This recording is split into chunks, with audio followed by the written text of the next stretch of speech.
എന്തൊക്കെ പരാക്രമങ്ങൾ കാണിച്ച ഒരുത്തനാ. കണ്ടില്ലേ തൊത്തി തൊത്തി നടക്കുന്നത്. കള്ളനോ ദുഷ്ടനോ ആരും ആയിക്കോട്ടെ, എങ്ങനെയെങ്കിലും ക്ലാര കുഞ്ഞിനെ അവിടെ നിന്ന് അങ്ങ് വിളിച്ചോണ്ട് പോയാൽ മതിയായിരുന്നു. ബാക്കിയുള്ളവന് ഒളിച്ചും പാത്തും അല്ലാതെ അവിടെ കയറി ചെല്ലാലോ.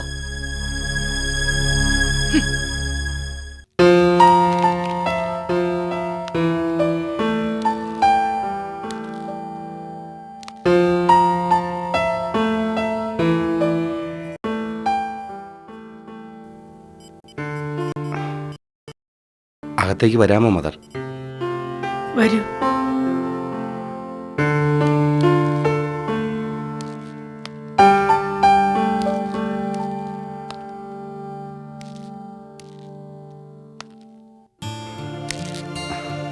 ഇരുന്നോട്ടെ.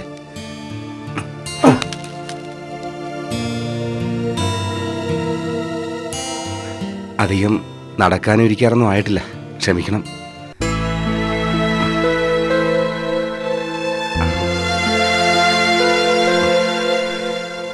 ഞാൻ വന്നത് മദറിനൊരു ബുദ്ധിമുട്ടായോ? എന്തിന്? അല്ല, ഒരു സാത്താൻ്റെ ജന്മമായിരുന്നല്ലോ എനിക്ക്. മദറും ഒന്നും മറന്നിട്ടുണ്ടാവില്ല എന്ന് എനിക്കറിയാം. മറവി മനുഷ്യന് ദൈവം തന്ന ഏറ്റവും വലിയൊരു അനുഗ്രഹമാണ്. അതില്ലായിരുന്നെങ്കിൽ ഈ ലോകത്തിൻ്റെ തന്നെ അവസ്ഥ എന്താകുമായിരുന്നു? എന്നിട്ടും പലരും അത് ഇപ്പോഴും മനസ്സിലാക്കുന്നില്ലല്ലോ മദർ. ക്ലാരയെ ഉദ്ദേശിച്ചായിരിക്കും അല്ലേ? അവളുടെ കാര്യത്തിൽ അത്ര വേഗം മറക്കാൻ കഴിയുന്നതായിരുന്നില്ലല്ലോ ഒന്നും. ശരിയാണ്, ഞാൻ ക്ലാരയെ കുറ്റപ്പെടുത്തിയതല്ല മദർ. അവൾ എന്നോടെല്ലാം പറഞ്ഞു, മൈക്കിൾ കാണാൻ ചെന്നതും പറഞ്ഞതും എല്ലാം. പക്ഷേ ക്ലാരയുടെ ന്യായീകരണത്തിനു മുന്നിൽ ആരുടെ വാക്കുകൾക്കും മാനസാന്തരത്തിനും ഒന്നും ഒരു പ്രസക്തി ഉണ്ടെന്ന് എനിക്ക് തോന്നുന്നില്ല. മദറും അങ്ങനെ തന്നെയാണോ പറയുന്നത്? ഞാൻ പറയുന്നതിലല്ല കാര്യം. അനുഭവിച്ചതെല്ലാം അവൾ മാത്രമായിരുന്നല്ലോ.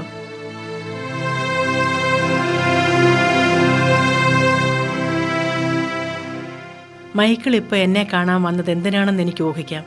പക്ഷേ ഈ കാര്യത്തിൽ എനിക്ക് മൈക്കിളിനെ സഹായിക്കാൻ കഴിയുമെന്ന് തോന്നുന്നില്ല. അങ്ങനെ പറയരുത് മദർ. ദൈവത്തിൻ്റെ സ്ഥാനത്താണ് ഞാനിപ്പോൾ മദറിനെ കാണുന്നത്. അപേക്ഷിക്കുന്നവരോടും ഏറ്റുപറയുന്നവരോടും കരുണ കാട്ടുന്ന കർത്താവിൻ്റെ മണവാട്ടിയാണ് മദർ. ആ പ്രതീക്ഷയിലും വിശ്വാസത്തിലുമാണ് ഞാൻ മദറിനെ കാണാൻ വന്നത്. മദർ ക്ലാരയോട് സംസാരിക്കണം, എനിക്ക് വേണ്ടി അപേക്ഷിക്കണം.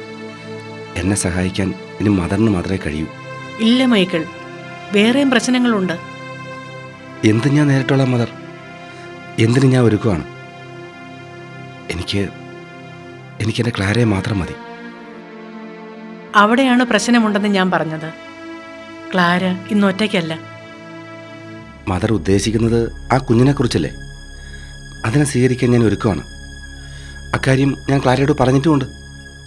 എന്നാലും പ്ലീസ് മദർ, എന്നെ കൈ ഒഴിയരുത് പ്ലീസ്.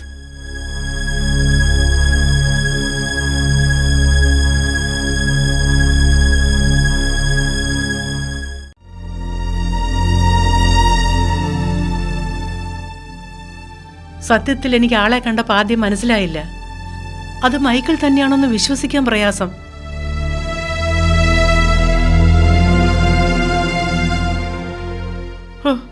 മനുഷ്യർക്ക് ഇങ്ങനെയും മാറ്റം വരുമോ? രൂപത്തിൽ മാത്രമല്ല, സ്വഭാവത്തിലും.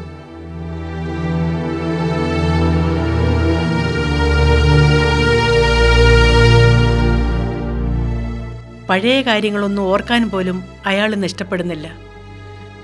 സുബോധത്തോടെ ചെയ്തവയല്ലായിരുന്നെങ്കിൽ പോലും എല്ലാത്തിനും ദൈവം തന്നെ ശിക്ഷിച്ചു എന്നാണ് അയാൾ വിശ്വസിക്കുന്നത്. ഓക്കെ, ഞാൻ ഒരുപാട് പ്രാവശ്യം കേട്ടതാണ് മദർ. പപ്പയിൽ നിന്നും മമ്മിയിൽ നിന്നും അയാളിൽ നിന്നുമൊക്കെ. വീണ്ടും വീണ്ടും എന്തിനാ വെറുതെ? ക്ലാരെ, ഞാൻ പറഞ്ഞാലെങ്കിലും നീ കേൾക്കും എന്ന വിശ്വാസത്തോടെയാണ് അയാൾ എന്നെ കാണാൻ വന്നത്. ഒരവസാന പ്രതീക്ഷ എന്ന നിലയിൽ ഞാൻ ഒഴിഞ്ഞതാണ്. പക്ഷേ അയാൾ പിന്മാറാൻ ഒരുക്കമല്ലായിരുന്നു. അയാളുടെ മുഖത്തെ ദൈന്യത കണ്ടപ്പോൾ, കണ്ണിലെ പ്രതീക്ഷകൾ കണ്ടപ്പോൾ, ആ യാചന കേട്ടപ്പോൾ എനിക്ക് അയാളെ നിരാശനാക്കാൻ തോന്നിയില്ല. അതുകൊണ്ട് മാത്രമാണ് നിന്നോട് ഒരിക്കൽ കൂടി സംസാരിക്കാമെന്ന് ഞാൻ അയാൾക്ക് വാക്ക് കൊടുത്തത്. മദർ പറയാതെ തന്നെ ഇക്കാര്യത്തിൽ എനിക്കുള്ള തീരുമാനം ഞാൻ പറഞ്ഞിട്ടുള്ളതാണ്. അന്ന് പറഞ്ഞിട്ടുള്ളതൊക്കെ തന്നെ എനിക്കിപ്പോഴും മദറിനോട് പറയാനുള്ളൂ. മോളെ, നീ ഒന്നും മനസ്സിലാക്കണം. മൈക്കിളിന് അവൻ്റെ തെറ്റുകൾ മനസ്സിലാക്കാനും പശ്ചാത്തപിക്കാനും ഒരു തിരിച്ചടി വേണ്ടി വന്നു. അയാൾ ഇന്ന് പ്രായശ്ചിത്തം ചെയ്യാനുള്ള വഴികൾ തേടുകയാണ്.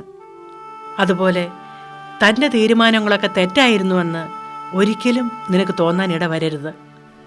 പക്ഷേ അന്ന് പശ്ചാത്തപിക്കാൻ മാത്രമേ കഴിഞ്ഞെന്ന് വരൂ. പ്രായശ്ചിത്തം ചെയ്യാൻ പോലും അവസരം കിട്ടിയെന്ന് വരില്ല. ആരോടാണ് മോളെ നമ്മൾ ഈ വാശിയും വൈരാഗ്യവും കാണിക്കുന്നത്? വെറും നൈമിഷികമായ ജീവിത കാലയളവ് മാത്രമല്ലേ നമുക്കുള്ളൂ. ഉള്ള കാലം ദൈവചിന്തയോടെ മറ്റുള്ളവരുടെ ദുഃഖങ്ങളൊക്കെ മനസ്സിലാക്കി പരസ്പര സ്നേഹത്തോടും സന്തോഷത്തോടും കൂടിയൊക്കെ ജീവിക്കാനല്ലേ നോക്കേണ്ടത്? നീ മൈക്കിളിനോടൊപ്പം പോകണമെന്ന് തന്നെയാണ് ഞാൻ പറയുന്നത്. ഈ നാട്ടിൽ നിന്ന് തൽക്കാലം ഒന്ന് മാറി നിൽക്കുന്നത് തന്നെയാണ് നിനക്ക് നല്ലത്. മദർ, അതേ മോളെ, ഈ അവസ്ഥയിൽ നീ ഇവിടെ നിൽക്കാതിരിക്കുന്നത് തന്നെയാണ് നല്ലത്. നിന്നെ ഈ സ്നേഹമോളെയൊക്കെ സംബന്ധിക്കുന്ന ചില സത്യങ്ങൾ ചുറ്റിനും കിടന്ന് പുകഞ്ഞുകൊണ്ടിരിക്കുകയല്ലേ. ഏത് നിമിഷം വേണമെങ്കിലും തീ ആളി പടർന്നേക്കാം. ഒരുപക്ഷെ നിനക്ക് പിടിച്ചു നിൽക്കാൻ കഴിഞ്ഞെന്ന് വരില്ല. രേണുക നോർമൽ കണ്ടീഷനിലായിരുന്നെങ്കിൽ ഒരുപക്ഷെ ഞാനിങ്ങനെ പറയില്ലായിരുന്നു. സ്നേഹമോളെ ശ്യാമിനെ ഏൽപ്പിക്കുന്നത് ശരിയല്ലല്ലോ. ഏത് നിമിഷവും അയാൾ സത്യം അറിഞ്ഞേക്കാം. അപ്പോൾ ക്ലാരയും കുഞ്ഞിവിടെ ഉണ്ടായാൽ? മദർ പറയുന്നത്?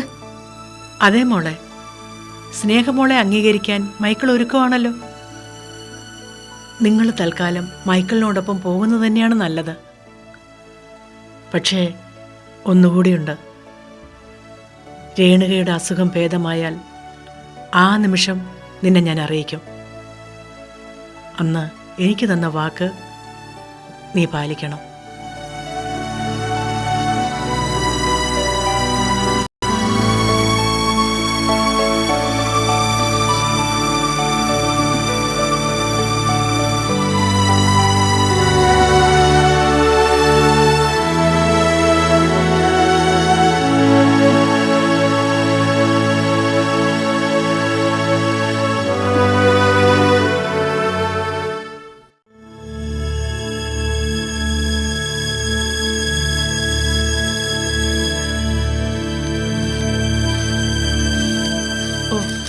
അവള് സമ്മതിക്കുന്ന എനിക്ക് തോന്നുന്നില്ല ചായ.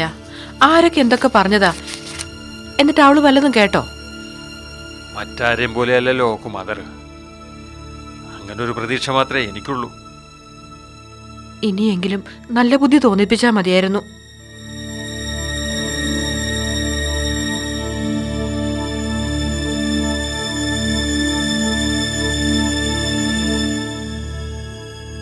ആ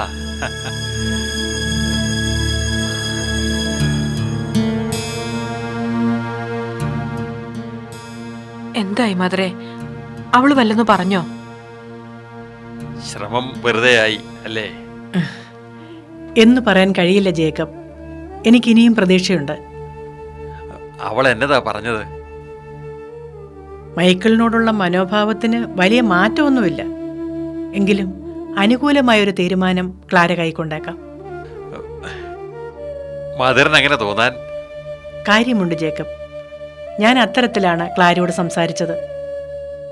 സ്നേഹമോളെ കുറിച്ചാണോ മദറേ? അതെ. തൽക്കാലം അവളെ കൊണ്ടൊന്ന് മാറി നിൽക്കാൻ ഞാൻ ക്ലാരയോട് പറഞ്ഞു. എല്ലാം ഒന്ന് കലങ്ങി തെളിയട്ടെ. അതിനിടയിൽ മൈക്കിളിനോടുള്ള അവളുടെ മനോഭാവത്തിന് എന്തെങ്കിലും ഒരു മാറ്റം ഉണ്ടായാലോ? അത് നേരാ. ഒരുമിച്ച് താമസിക്കുമ്പോ പരസ്പരം കൂടുതൽ മനസ്സിലാക്കാൻ പറ്റുമല്ലോ.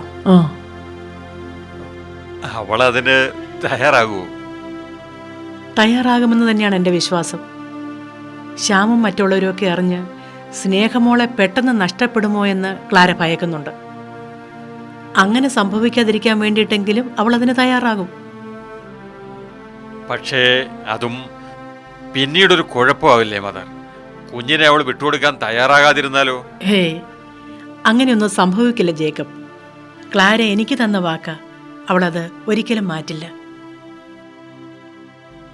മൈക്കിളിനോട് മദർ ഇപ്പോഴ് എന്നതാ പറയാൻ പോകുന്നത്? അവൻ കാത്തിരിക്കുകയാണെന്നല്ലേ പറഞ്ഞത്? അതെ, ഞാൻ ചെന്നിട്ട് മടങ്ങുമെന്ന വാശിയിലാണ് മൈക്കിൾ. എന്തായാലും സമാധാനിപ്പിക്കുന്ന തരത്തിൽ പറഞ്ഞാൽ മതി. തൽക്കാലം അതിനല്ലേ പറ്റൂ. ഞാൻ ഇറങ്ങിയ ജേക്കബ്, നിങ്ങളും പ്രാർത്ഥിക്ക്. ശരി മദർ, ഞങ്ങൾക്ക് അതിനല്ലാതെ മറ്റൊന്നിനും പറ്റില്ലല്ലോ. കർത്താവ് അനുഗ്രഹിക്കും. Thank you mother.